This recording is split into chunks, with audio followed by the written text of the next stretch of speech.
கீழே குனிஞ்சு வெயிட் தூக்கி எவ்வளவு நாள் ஆச்சு? அப்படி தம் கட்டி தூக்குனாலும் அம்மா அடின்ற அளவுக்கு முதுகு வலி வருதா? அசால்ட்டா தூக்கி போட்டு விளையாடுற அளவுக்கு உடம்பு தயாராகணுமா? அடுத்து சொல்ற எக்ஸசைஸ் ஒரு 6 வாரத்துக்கு ரெகுலரா பண்ணுங்க. 1 சைல்டு போஸ்டுங்கம்மா. கையை நல்லா முன்னாடி கொண்டு போயிட்டு ஹீல்ல குதிகாலில் உட்கார மாதிரி நல்லா உட்காருங்க. Hold it for 10 seconds for 15 repetitions. காலை ரெண்டும் கிட்ட வச்சுக்கோங்க. முட்டி தொடற மாதிரி நல்ல பட்டை மேல தூக்கிட்டு பொறுமையா விடுங்க. நம்பர் 3 சைடுல திரும்பி படுத்துட்டு பட்டு ரோல் ஆகாம காலை 45 டிகிரி லிஃப்ட் பண்ணிட்டு பொறுமையா விடுங்க. நம்பர் 4 கையை ரெண்டும் முன்னாடி வச்சுட்டு ஆப்போசிட் ஆர்ம் அண்ட் லெக்கை நல்லா மேல தூக்கி தூக்கி விடுங்க. 5 காலை முன்னாடி வச்சுட்டு ரோ மாதிரி பண்ணுங்க. 6 காலை அகட்டி வச்சுட்டு நீயை ஸ்லைட்டா பெண்ட் பண்ணிட்டு நல்லா ரொட்டேட் பண்ணுங்க. நம்பர் 7 எவ்வளவு தூரம் ஸ்குவாட் பண்ணி எந்திரிக்க முடியுமோ ஸ்குவாட் பண்ணுங்க.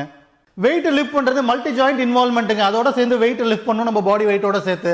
அதுக்கு நம்ம மசிலோட எஃபிஷியன்சி ஃபிளெக்சிபிலிட்டியும் ஸ்ட்ரென்த்தும் இல்லாதனால தான் நிறைய பேருக்கு பெயின் வருது. ஸ்ட்ரென்த் இம்ப்ரூவ் பண்ணிக்கோங்க. பெயின் ஃப்ரீயா இருங்க. Just for the information doctor Ram physio.